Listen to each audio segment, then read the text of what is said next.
Deborah, with her 30 years of being an entrepreneur and creating over 7 companies, knows exactly what it means to accept the mission. When you make that decision, when you accept the mission to become a solopreneur, to take yourself and your talents to market, then you embrace a life of not only unlimited possibilities, but also the unknown. It's an elixir of fear and bravery that only someone who's taken the leap really understands.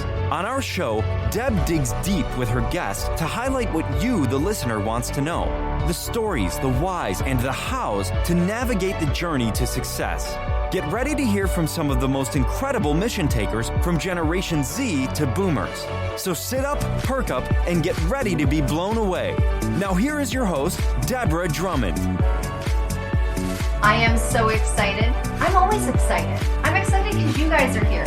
You know what I'm going to say next, right? You are the best podcast audience, and you have been rocking it. You've been sending the shows, you've been sending comments, and yes, Susan, keep doing your yoga to our episodes. I think, look at you guys. Susan's rocking it with Mission Accepted Podcast. She's learning all sorts of things, and she's getting in her exercise at the same time. So you guys can send in your ideas as well. I'm not only just excited, but today you have a special treat. You know, we do these amazing trilogy episodes where we bring in experts, someone who is completely unique, that is rocking it in their field, right? You don't get the title expert by just kind of doing a little stuff. This woman embodies what she does, and she shares that full on, full game. I'm very excited. You know what the benefit of being like a host when you bring on people like Nada is you're like, this is like a class for me as well. So look at you guys. You're the best podcast that I could ever, best podcast listeners. You're kind of like royalty, and Nada's going to make everyone royalty today. So who is this woman that I'm talking about? She is an expert coach in divine union. Doesn't it sound like amazing? Specializes in relationship polarity. And today she is going to do a trilogy. You are going to get three-part series today. And it's all going to be about untaught rules to create relationship royalty. So there it is. Mic drop. Nada, welcome to Mission Accepted today. Yeah, thanks for having me. Absolutely. Absolutely. So we're super excited. I'm excited because you know what, you guys, you're going to stay on. You got to stay on and listen to this 3-part series because she is going to take us I know it. We're going to go deeper and deeper today. We're going to meet ourselves and we're going to have a great time doing it. So tell us a little bit about how this came about for you. I mean, our whole show is about Mission Accepted, right? And people taking the mission, staying the mission. And so I'd love to hear a little bit about your story, about what made you decide to do what you do. Yeah, absolutely. It's been a journey, I remember this day very clearly. It was my son's 6th birthday, and it was like a pool, like beach theme, right? And all the kids were dressed up in like sharks and mermaids, and it was a really beautiful sunny day. And there was like this guy making like shapes out of balloons, giving them to the kids. And there was like a face painting section, and everyone was like on a high. Everyone was so happy. And I was there, taking photos with everybody. And to the world, I looked very happy celebrating my son's 6th birthday. But on the inside, I was like kind of miserable. I was not in a good place. And I couldn't understand like what was going wrong with me, that I never really was able to be in a happy relationship. Like there was always something missing. And I had to suck it up because it was the birthday party, right? So I had to like pretend, like most women do when they're in unhappy relationships. They just put on this face where everything's fine. And I had to be that person during the party. And then when I went home, I was like devastated. And I took a couple of weeks off life, and I was like, I can't live this way. And it was either like I was going to really figure out how to be in a happy relationship, or I never wanted to be in a relationship again. And I know that sounds really dramatic, but that's the state that I was in back then. And mind you, this is like 12 years ago. Yeah. So I took some time to really reflect on myself. And what I noticed after studying so many different things, like I became a certified hypnotherapist and a theta healer and a Reiki healer and a pranic healer and a yoga teacher and a breathwork practitioner. I have like 75 certificates, okay? And a relationship coach and a feminine coach, and did a lot of plant medicine. And what I discovered is that nobody really teaches us how to be in a relationship, and we're all just winging it. We're all just trying to figure it out. And we all want love. I really wanted love. I want, like, everyone deserves to be in this amazing relationship that we see on TV, like the fairy tale love. But whatever I did, I could not have it, and I was giving my all in every relationship that left me devastated, one after the other. So after going on this journey and making that decision that, what, I'm going to figure this out once and for all, I realized something very important. And it is that relationship polarity is the real effective way to get people into a harmonized union. And that's the path that I took, and that's the path that I made my life. And today I've helped thousands of women and men master their relationships through that process that I've put for myself. And obviously today I'm in a very happy relationship, been married for 5 years. So that's really my story and how I got to where I am today. I appreciate your transparency, because I think it takes a lot. I've said that really, I think a lot of healing comes through transparency and other people being transparent, because I think it's difficult to go, hey, it was my kid's 6th birthday party, and I was, I had that beautiful plastic smile on my face. And I think I really appreciate that. I also appreciate when you say, it might sound dramatic, but I was like, either, I'm done with relationships, or I got to figure this out, or I'm done forever. I think that everyone at some point has probably said, you know what, I'm throwing my hands up, like white flag on, on the match, right? Like, I surrender. I don't know what else I can do. I'm doing, like you said, you're doing everything that you can. And I think it's interesting about relationship polarity. I have not heard anyone talk about that. I'm very excited to hear you share what you're going to share with us today, because I've not heard that as a solution. And I'm like, well, I think there's a lot of people that have been like, I've had enough. I don't know what else to do. And, the 75 certificates, like the self-healing and the healing books and the this and the that. So please, let's just dive right into it and talk about what it is that you got to share with us today. Let's kind of do our episode 1. Let's find out what it is that you do. And I am excited to hear. Yeah, absolutely. Like what I discovered, like the hundreds of people that, I've worked with, I was very similar to them. And it's not like I got this happy relationship because I'm some special person. It's like I kind of put the pieces together. And when I help people with relationships, the relationships start to grow because the pieces come back in the right order. Like, when we are growing up, how do we learn about relationships? We see our parents, we see our grandparents, we see, movies, and if we're going to be honest with ourselves, they're also just trying to figure it out. Like, they don't have this perfect picture. And we've all witnessed, our parents and our grandparents, like, have all these extreme dysfunctional fights behind closed doors. And so we don't really know how to be in a relationship. And it was very easy for me to blame my partner. Like he's this and he's that, and he doesn't appreciate me.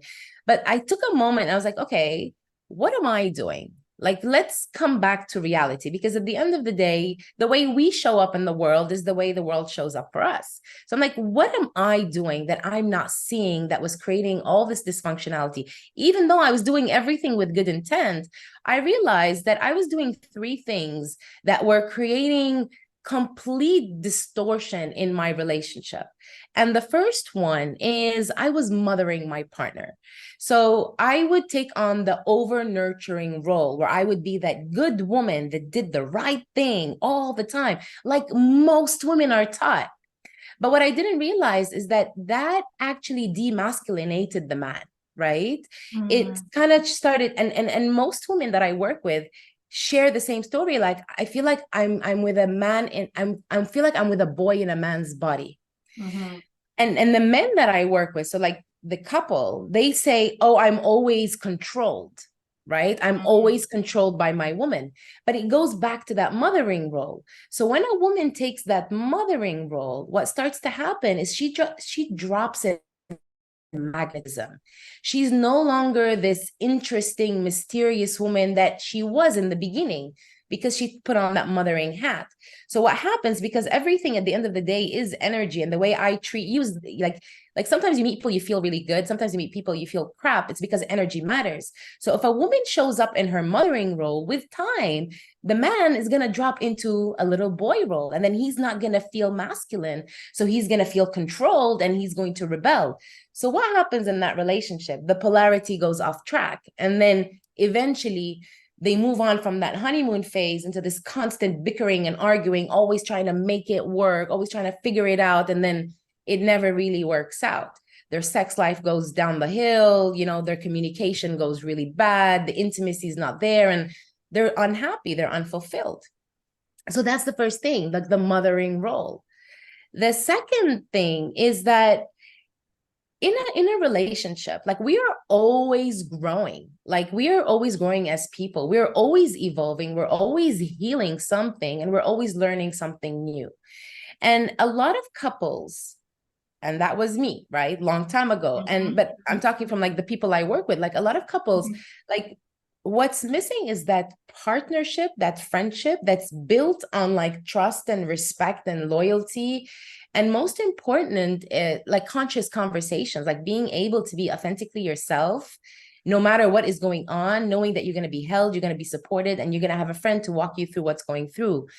And when what I used to do is I would blame, I would fight, I would argue, I would like do anything but have a healthy conversation, right? Because the part of me that didn't feel confident would come up when, I needed that support. So what happens in that space is that that's not going to create anything healthy when two people just start arguing over everything. So what I realized is when I started embodying that part of me that can be like really clear with what I say, feeling confident and safe, what started to happen is communication started to become like a bridge from my heart to his heart, instead of like this catastrophic bomb that would take place whenever, stuff didn't go well. But the thing is, for women, and for men, what I realized is like our communication is like, if you have a brick wall, right? The beginning of the wall, it looks really good. But then if you look at all the bricks, there are these bottom fundamental bricks that hold the whole wall together, right? So communication is like the top part. So when I dug in within myself to see, why is it that I reacted? Why is it that I was short-tempered? Like thousands of women, right? What I realized is that I was so disconnected from my womb. I was so disconnected from that safety within my own body, that pleasure center, that joyful center within myself. So because I was so disconnected from my womb, I was more in a masculine role. So the way I approached conversations was very masculine. So what would happen then, the man would go into a feminine role. So bringing that into balance creates that relationship polarity, right? And then the third thing, it's really, really like taking a relationship as a third project on its own. Like a lot of people go into relationships thinking like, okay, we're in a relationship, but it's like me in my own energy and you in your own energy, creating a whole third energy. So we're not leaking into each other, being codependent and dysfunctional. We're actually creating something together. Like this energy of a relationship can be raising a dog, can be having a child. Like, how do you treat that third energy? So when I started to be like, all right, I want to be a queen in my life, and I want my man to be a king. I want to create a kingdom together, right? So I needed to show up as a queen. And in order to do that, I needed to like really invest in the relationship, of the energy of the energy of the relationship, not from a place of like neediness or clinginess or even avoidance sometimes, but from a place of really being very interdependent, like really focusing on becoming the world-class version of myself. And when I started becoming the world-class version of myself, the type of men I started to meet were very different. And the man that I'm with today is like the king of my kingdom, right? And this is really what helps so many couples transform their relationships. We had a couple that was actually separated. They have two beautiful kids. They're separated and their life is like going down the hill. And they called us up for some help and we took them through this exact process. And actually, I think it was August this year. August this year, they renewed their vows. They invited us to their new wedding. It was really beautiful because we're part of the ceremony.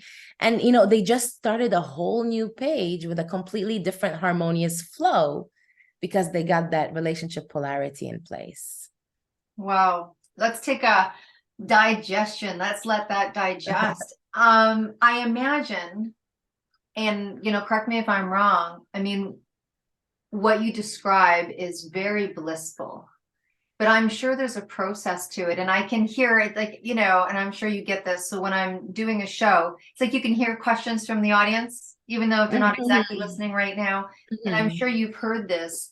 So if there's a couple and they've got stuff going on, or it's not at its optimum, maybe it's just okay. Like there's not anything wrong, but there's not anything fantastic either.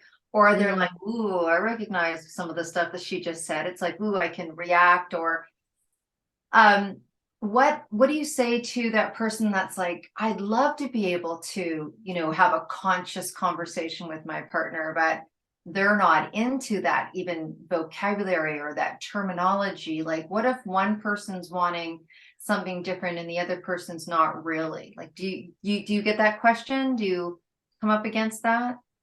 Yeah, that's actually a very good question. Now, I'll tell you something. It takes two people to tango, right? It takes two hands. Like in my culture, you say it takes two hands to clap, right? Nice. And this doesn't just go in relationships. This goes in any venture, like business relationship, or like parent and child, or like you and your scuba diving instructor, right? Like you gotta be on the same page. So when couples are not on the same page, we start from 101. We start from like the first page of the whole book, which is, let's talk about our level of commitment, right? Because when people are committed to create the same vision, then they become on the same page. And what happens is everyone's way and how they flow is very different, and they don't need to be the same because we are all different. And the whole point is becoming the most world-class authentic version of yourself, right? But if both people are committed to the same vision, then they're going to walk on the same path. Okay. I mean, I think that, thank you so much, because I'm sure that must be something that comes up, because, you know, you've sat in circle with sisters and they're like, oh yeah, like I'm going to say that to him and he's going to be like, sure, let's go get conscious. Or she, you know, I'm sure when he's sitting with his man and it's like, there's just so much, you know, it's just too far apart, or I don't really know how to do this, or she's not on the same page as me, or we don't, you know, we don't have the same things in common, or something fell away, or, you know, you hear that a lot. So I love that. You know, the thing is, everybody wants love. Like everybody wants true love, and everybody deserves to have a beautiful love story. Like at the end of the day, this is probably one of the most important parts of our life, in my opinion, because it's connected to our heart. Like when you're in love and your heart is so full, you know, you show up differently at work, you show up differently with your friends, you show up differently in every part of your life. And when you're having problems with your love life, a lot of people start to get used to that flow. Like, yeah, we don't listen to each other. Yeah, we fight. Yeah, you know, and then they move on to their life and they start to struggle, and they don't realize that it's actually because their heart's not feeling well, right? And the thing is, men and women speak completely different languages. And men and women are waiting for the other person to change. Like the man's probably thinking, oh, only if she stops controlling me, or only if she stops whatever she does. And the woman's always thinking, only if he shows up differently and, you know, he's more emotional towards me, then it would work. And that's where I used to be. And that's when I said, you know, I used to blame, like I'm waiting for somebody else to do something for me to have a great love life. But when the couple starts looking inwards, right? Like, for example, like any like what I've discovered, okay, to make a long story short, what I've Yeah, no, discovered that's is okay. It's great. it's like a woman's love life is a mirror, like a literal mirror of her relationship with her womb. And a man's love life is a mirror of his relationship with his heart. And when I had that aha moment, I'm like, oh my God, like I am so disconnected from my womb. I need to come back to myself. I never need to tell a man how to treat me anymore. Like what happens with women when they start to center themselves in their womb, when women sit together and they're like, oh, but he doesn't listen or all that, like that will go away. Because when a woman is in a different, like magnificent queen energy, what happens is she never needs to tell him how to treat her because her magnetism is so different that he will naturally be drawn to protect her and provide for her and to want to hold her and be more emotionally present. And when a man is centered in his heart, he never needs to tell a woman, stop telling me what to do or stop whatever, right? Because she's going to naturally start to trust his leadership. She's going to naturally flow into his masculinity. So she's going to drop into her femininity and feel so good about herself because that's her natural element, right? If you put a fish in like a cage, a bird cage, it's not going to feel good, but put a fish in water, she's going to flow. And that's what happens with the woman. And then what happens with the man is he's going to feel very good about himself because he's going to feel very masculine. And then together they create their kingdom because they've organized that polarity. Thank you for that. And let's talk a little bit. And I don't know, we're probably rolling into all of the, our segments are going to go all together, you guys. So you're going to go on this journey of conversation with us.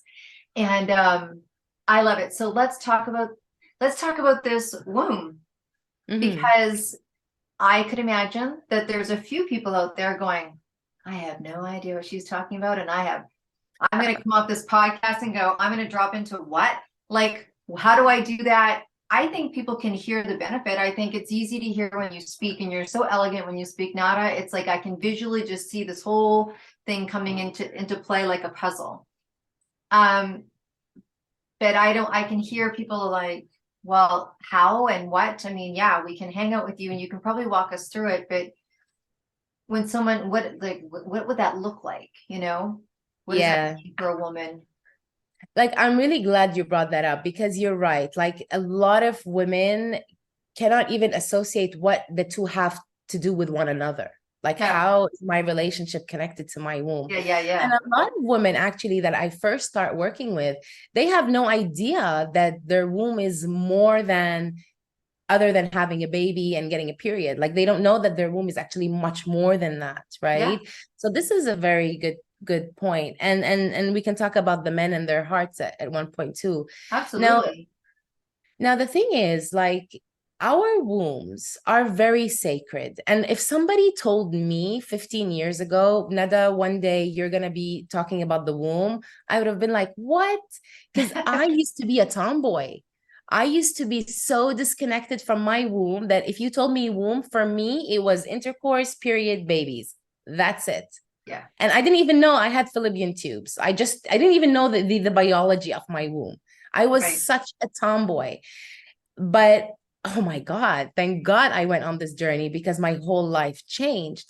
And what I discovered is like, our wombs are so sacred. Like, when I was sitting trying to understand my femininity and how my feminine energy works and how it works in relationships, it clicked. Like, it's so simple, but sometimes things are so simple that we overlook them, right?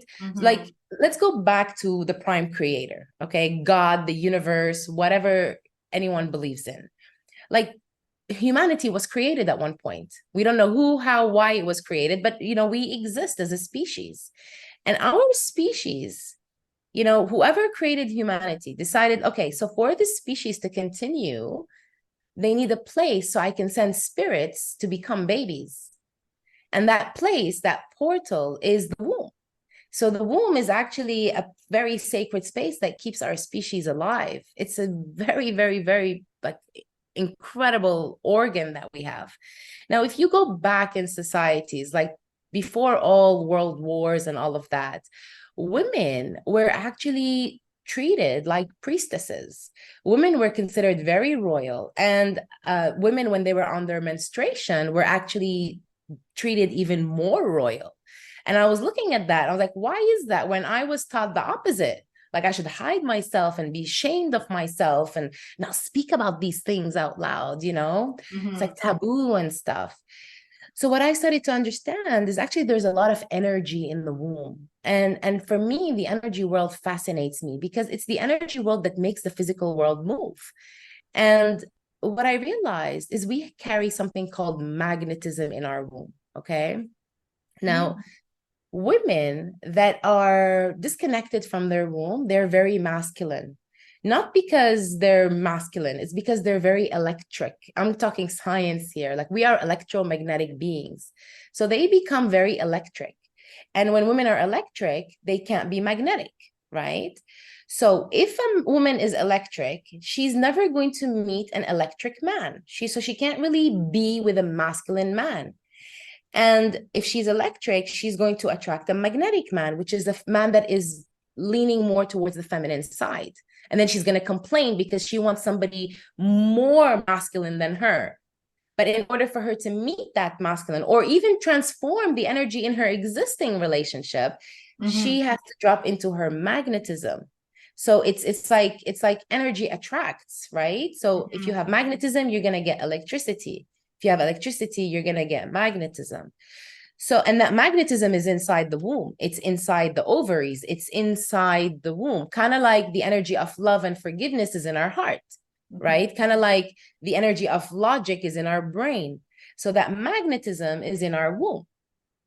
So you have the whole answer to that, right? And when a woman drops into her magnetism, her man becomes very electric. So he becomes even more masculine, which is what every woman wants. Every woman desires a man in his leadership, a man that is kind of like the chief of the tribe, the man that knows where he's going, that has a lot of ambition. But if she's in her electricity, it's not going to happen. It's just not going to happen. You know what I mean? Yeah, no, that was quite brilliant. I love it. It's almost like scientifically correct. You know what I mean? The way that you talk about it, I think it's really easy to digest and to go, okay, that's a whole different idea of, you know, how the heck do I get into my womb? And you're right. Culturally, there's so much stuff around that. It makes it very different and very difficult to conceptualize, you know, something that, yes, babies, menstruation, and really, honestly, that's about it, right? That's about it. So men in their heart. So, you know, a lot of couples that come to us, they come mainly, like not a lot, but not the majority, but a lot of them do. They come in, one big problem that they have in relationships is like the man is always looking at another woman, or the man has, you know, he's always interested in checking out other women. And this creates so much like instability for his partner.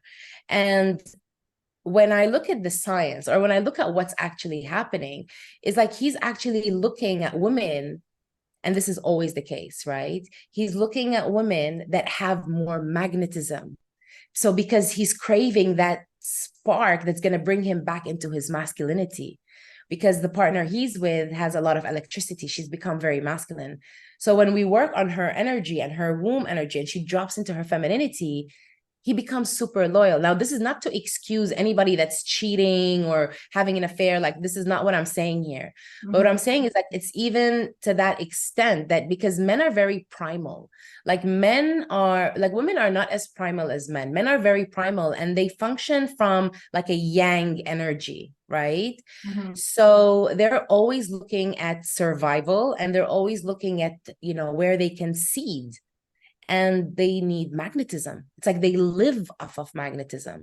And that's why a lot of women like will say something like, I don't know, he cheated on me with like this really ugly woman, because she's looking at her physical looks, but maybe that ugly woman has a lot of magnetism.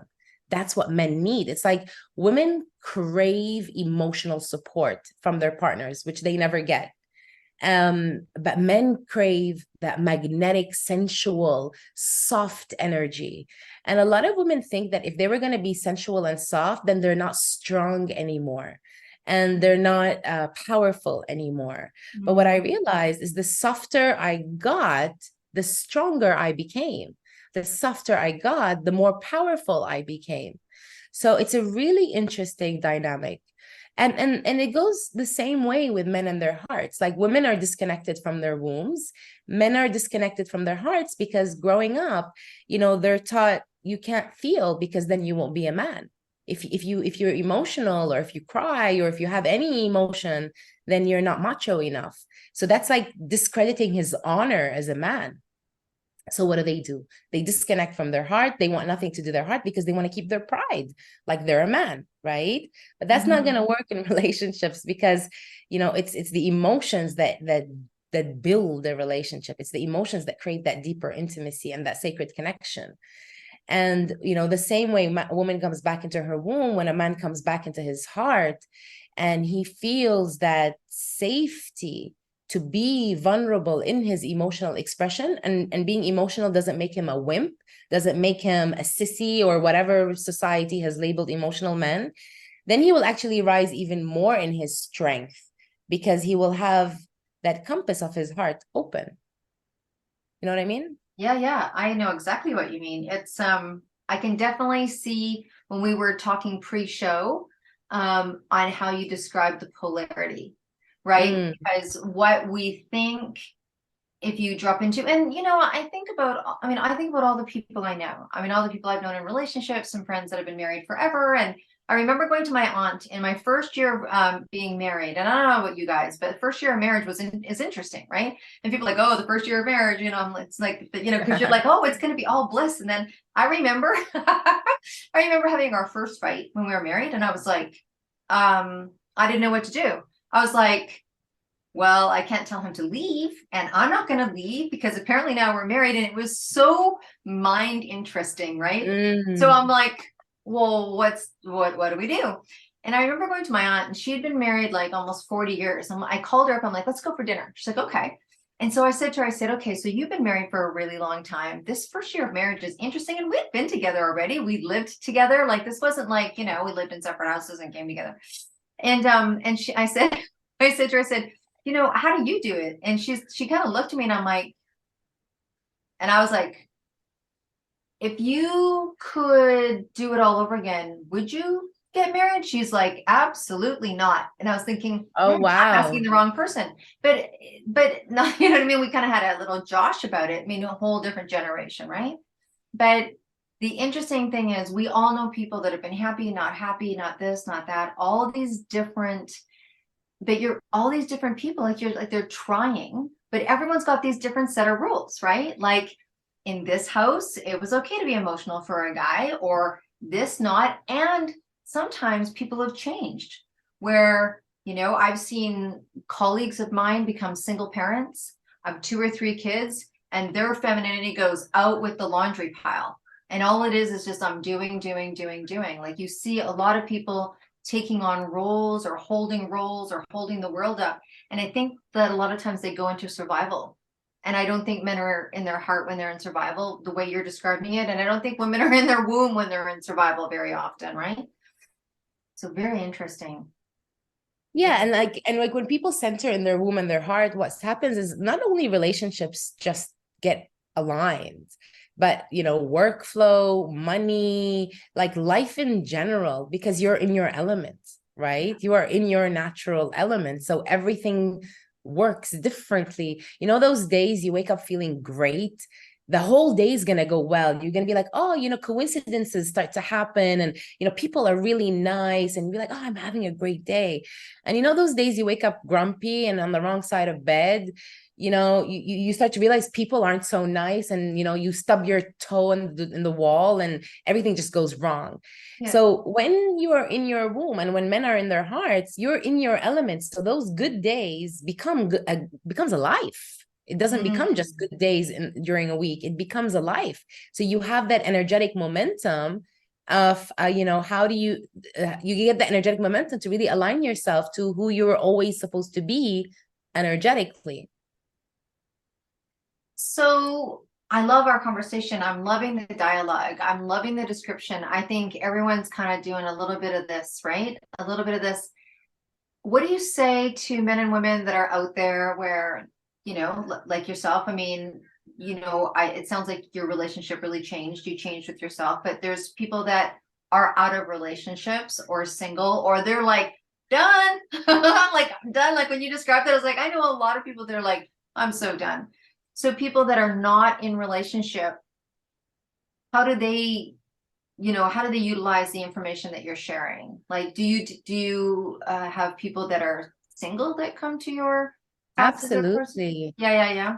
Absolutely. Like, ultimately, the most important relationship we have is the relationship we have with ourselves. So even if somebody is single by choice, then them optimizing their own relationship with themselves, them becoming that world-class 2.0 version of themselves, that's probably the grandest gift they can give themselves. And if somebody is single and they're looking to meet somebody and they're just not meeting the right person, like either they're not meeting, somebody that fits their standards or their criteria or what they're actually looking for in life, then, again, it's like a mirror. It's a mirror. Like, what is your relationship? If it's a woman, like, what is your relationship with your womb? Are you disconnected from your womb, so you're meeting disconnected men? Or do you not have a relationship with your womb, so you're not having a relationship outside your, like, we go deeper into that. But we've worked with so many people that not only do they meet the right person, but they meet their forever person. Like they start, they get married, they have kids, and because they have that healthy foundation, they don't go into that spiral of having the fights and the problems and all of that. They start to grow. Like what you were saying is very common, like what happened with you when you got married. Like a relationship has 5 phases. The first phase is, we're in love, let's show each other the best parts of ourselves, and let's go through life together. And this happens. The second phase is, okay, I'm getting to know the things I don't like about you. You're getting to know the things you don't like about me. And then the third phase is like they commit to one another, but they don't have that foundation that's solid. So it becomes rocky. And if you want to put it into statistics, like about 87% of all divorces and separation happen at that third phase because they don't know how to move on to phase 4. They go back to phase 1. So like phase 3, they fight, shit hits the fan. Then they go back showing each other the nice part of themselves. They rediscover a bit more. And then again, they get into these tremendous fights. But when you have that solid foundation, you don't need to go through all of that. You can just move into phase 4, which is a divine union. And phase 5 is that bliss, that euphoria, that like the honeymoon phase shouldn't end. It should be your life with your partner, So that's really interesting. I mean, I know, I'm in alignment with a lot of that you said because I studied, the philosophy of Tantra for a very long time. And I know, but it's very interesting. That was the one workshop my ex-husband was willing to go to. It's like, yeah, I'll go to that one. But I know, right? It's like, didn't have to talk him too hard on that. But I love how you say, and honestly, staying in that conscious conversation. And when you talked about being able to have conscious conversation and then having people feel safe about the man and the woman in that place. Like if I really let my walls down and I'm really not, like you said, energized in a masculine way, is my partner going to be able, is it going to be safe to be that person with that partner, right? Yeah, that's very important because what women ultimately desire is a man in his leadership. And what women do on a subconscious level is that they will test their men. So a lot of men don't understand why women snap out of no reason or why they ask really cheeky questions out of nowhere, But what they're doing on a subconscious level is they're testing his leadership. Like, are you going to be solid? Are you going to show up? Are you going to be the chief of the tribe, And if a woman doesn't receive that leadership over and over and over, of course her walls are going to go up. But the thing is, the walls go up not because of the partner. Okay, it goes way back. Like our first relationship is our relationship with our parents. And almost every woman has a mother wound. and every man has a father wound, and it's a whole world and journey of psychotherapy, right? But when a woman does not heal that mother wound, she will always have her walls up, because she never felt safe receiving nurture that's unconditional. So whether it's her partner or anybody else, she'll always have her wall up. She'll probably have her wall up thicker with her partner because he has access to her heart, and that's very vulnerable for her. And the same thing for men. Men have a father wound that goes very deep. And what they do is once they get vulnerable with a woman, they disconnect.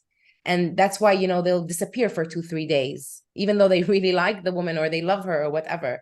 And it's because they don't want to, they have their wall, and their wall is avoidance. Like, I'll just disappear so I can calm my heart down. I don't like how vulnerable I feel. And then I'll come back when I feel safe again with my shield. So, the journey really starts with healing that, like healing the mother wound and healing the father wound, that your safety is not dependent on how your partner shows up, that you're safe no matter what's happening around you. And then you can actually enjoy your relationship, because you're not waiting, or being like, in my culture, we say being an owl, like having your eyes open, waiting to see if he's going to do something wrong or if he's going to do something right to keep yourself safe, because that safety got cultivated through your own journey. It's so interesting, because I think about, I have people in my life from all different ages, all different stages, right? I'm somewhere around that midlife, and I see a lot of people probably at the next stage, they're just like, I'm good by myself, I'm happy by myself. And I think it's very, very, very interesting, right? They're like, I've had my kids, I'm this and that. I'm like, do you want to have some love in your, they're like, I'm good, I'm good. So interesting. I know, who am I to say that they're not? But okay, we've talked about a lot. That's incredible. So the one thing I want people to understand, well, first of all, I want you to be able to share with us, accessibility to you, because I'm sure there's people that have more questions, and we're going to cover in a 3-part series, which I think we've done really well. But when you say that there is, so how much work does it take, I guess, is the question, because there's getting in touch with yourself, dropping into this womb place. If you've got some stuff you need to heal, like, what is the process? Give us kind of a bit of a finale of what that looks like for people. They're like, do I watch videos? Am I at home? Am I flying to where she lives? She's got a beautiful accent. Where is she? Like, tell us how, because that's the piece that people need to know. Is it like, what is it that you do, and how long, even though this is probably an interesting question with a difficult question for you, because everybody's on their own journey, but how long does it take for someone to start to get into this place where they're changing who they're attracting, they're changing how they're feeling, their relationships are showing up differently? What does that look like? Yeah, like, that's such a beautiful question, because ultimately that's the main question in everyone's mind. Like, how long is this going to take? Because people want their love life sorted like ASAP, right? Of course. Now, our hearts, our love life is kind of like a flower. When a flower is wilting, and you just put some fresh water, it's going to bloom very quickly. It doesn't take long, but you got to put the right water. If you're going to put like soda or something, it's not going to flourish. So it really depends on the pathway that a person takes. So when I started, so what started to happen with me is women and men started to come to me. I was already a coach, right? 12 years ago. I have an academy called New Earth Masters that teaches people like how to live in like empowered, confident mastery. And, a lot of my clients start to show up for their relationships. And I was like, hey, how about I take them through the same process I put myself through? And, boom, one after the other. Like, not only did the relationship transform, but it's such a beautiful, fulfilling thing to witness and to be a part of. I'm so honored for people that trust me to take them on this journey. So then I developed the Divine Union Academy, and I created the specific flow that, I've taken all these couples through and got success. So it's broken down into 5 sections, if I was to put it in linear flow. Yeah. So the first section is really about healing and feeling very safe with yourself And, understanding the energy of trust, commitment, communication, respect, loyalty. So like the real foundations of a relationship. Like if these are solid, whatever, like if you have a building that has such a solid structure, there's no earthquake or tsunami that can demolish it, right? It's going to stay standing, kind of like the pyramids. So that's really the first section. And we do that by healing the mother and the father wound. Women do have a father wound and men do have a mother wound, but it's minute compared to the other parent, right? And then we go into the second phase. The second phase is really about becoming a world-class version of yourself. So women really diving deep into their femininity, their womb, understanding their womb, clearing their womb, very important, from all ex-partners or, anything that they've had happen. Like that alone is going to bring her shine back online, right? I like Yeah. that. Yeah. And like really learning how to work with the womb, how to work with your magnetism, how to increase your magnetism, how to do feminine practices that keep you like joyful and sensual and soft yet solid. How to work with your menstruation, so because we're all business women at the end of the day, so how do we put on both hats? How do we, be in our masculine flow with business, but at the same time stay in our queen energy? So how do we work around our menstruation with our menstruation? So that's really the second for the women. And the second for men is similar, but for men. So how do you go back into your heart? How do you claim that warrior energy, that fierce masculine that isn't afraid to have emotions, but also has a lot of direction and leadership in life? And we do that through many different masculine practices. So that's the second phase. And then the third phase is really how do you two show up in a relationship interdependent and not codependent. So you're your world-class version, you're your world-class version. Now, how do you create that kingdom together, right? And it's really about understanding each other and your vision together. And how do you create that vision? What do you do in conflict? What do you do for intimacy? What do you do for love? Like there's a whole flow on how you two are on the same page, walking life with your own unique dance, but towards the same vision. And then the last phase is really about having that divine union where you take all that I just shared and that becomes your minimum in life, and you take it to the next level and live that queen and king relationship, that happily ever after, that fairy tale love.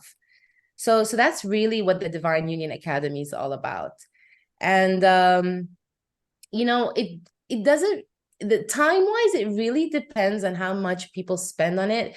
But we have like a lot of couples that spend about 2-3 hours a week, and they start seeing results within the third week. They start seeing like concrete results, not like those small changes here and there, but like they start noticing like concrete results within like the third week, and then it starts to build from there. Wow. Well, it's good. It's good to give some structure. And I imagine if there's when we used to run Tantra classes, people used to go, I can't believe you do Tantra classes for people that are single. I'm like, well, of course. So I imagine you have that as well for people that are not in relationship and they go through that process. Right. Yeah. Absolutely. Wow. I feel like we've gone through this whole just beautiful journey since we started talking. Is there, let's talk a little bit about you before we wrap up. So what has it been like to step into this whole, what a whole different world, right? You said that you were coaching 12 years ago and you were teaching more mastery of life, right? And then all of a sudden people started to come to you. So what's your life like now? Where are you, where do you live? What is it, what has your world turned into? Because when we talk about people stepping into the mission, it's really interesting, right? Like, my mission had turned out to be 30 years of an entrepreneurship, and I didn't know I was going to have a media company, 10 years ago. I'm just like you didn't. So kind of give us a little bit of insight into what your world is like now. Yeah, it's interesting because you never really know where life takes you. But when you say yes to the calling, you end up realizing, that you have such a beautiful space in the world. So for me, I still have Your Earth Masters. So we have a global ascension academy that teaches people all different paths of mastery. So mastering your abundance, mastering your healing powers, mastering, your psychic ability. So I was in that woohoo world, and, it's a global academy, and, we've helped thousands, hundreds of thousands of people through that. And within the New Earth Masters, we have the Divine Union Academy, where we specialize specifically on relationships and, really help people master their love life. Like for me, the way I live today is that nobody should settle. Like for me, it's because sometimes we think that it's not possible for us. Like, how are we going to have this amazing love life? And I used to be that person, like, when you're talking about your friend that's like, I have my kids, I don't need a relationship. That's who I used to be too. But nobody should settle with something so important. And when we are in a beautiful relationship, like, gosh, like the level of intimacy we discover within ourselves, it's just next level. So Divine Union Academy does that. It really helps people with relationships, and both our work is online. So we teach people all around the world. We host coaching classes on Zoom. We do host live retreats. We have 3-4 live retreats a year. We have one in Dubai in February. We just had one in August here in Bali, and that's where I live. I live in Bali. The thing is, what I love about having our work online is we travel a lot. So we used to live in Dubai, and then we moved to Hawaii, and then now we're in Bali. And, we're just flowing, and, it's beautiful here. It's sunny, and the ocean's amazing. And yeah. Wow. Well, I always, at the end, as we wrap things up, and before you share with people where to come, find out more about you, I do want to share that this beautiful woman is going to be writing in the 262 book. You guys know that we are in this amazing, powerful experience of we say it's for women and those that love women. So I think that just goes so well with what you just shared. I mean, it's about solidarity for women. You can't just have women as part of that party. It's like women and those that love women, they come. We've had thousands of women come to the summits. And as you know, we have 22 of them, and we've just gotten started in that. And this woman is going to be speaking. She is going to be speaking on one of the most prominent summits of this party, as well as you're going to be able to read so much more about her and talk about herself in the book, the 262, and then of course share with the world what she does and invite to come play. So we have the 262 project, but I'm just going to kind of take us in a whole different direction. And everyone knows that's ever listened to this podcast more than once or been in my world for more than 15 minutes that I absolutely love music. And I think music is one of the most powerful healers, if not the most powerful healer in the world, because it has no judgment. You can love a certain type of music and say, I don't like jazz, but you love jazz, but we love music. There's never any animosity around music, right? If you love music, you love music. So I think it's a very powerful healing vibration. I'm sure you agree. So I always love to say to people, and ironically, you are living. I always say to people, if you were packing and you had one suitcase and you were on your way to a desert island and you only had room for one album, what album would you take with you that you could not imagine not listening to for the rest of your days? So I'm going to ask you that question. What would that be for you? Oh, I love music. I love all genres as well. And but if I had to choose one, it would be Bob Marley. It would be reggae. It would be Bob Marley. All right. So yeah, I always love to ask that question. So please tell people where they can find you. And I know that you have a special gift. I know that our listeners are going to like, hey, you hung in there, you guys. Some of you probably, put stop and went and did some stuff and came back and maybe listened to it a couple of days later or whatever. But for those of you that hung out with us to the end, you always know that there's great treats at the end with us. So I believe in pre-show, you said that you had something for somebody. So please share.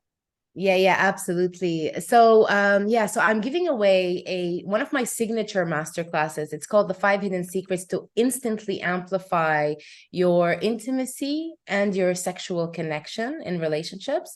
So, this is my gift to the listeners here. And, I'm sure you're going to give them how they can get it.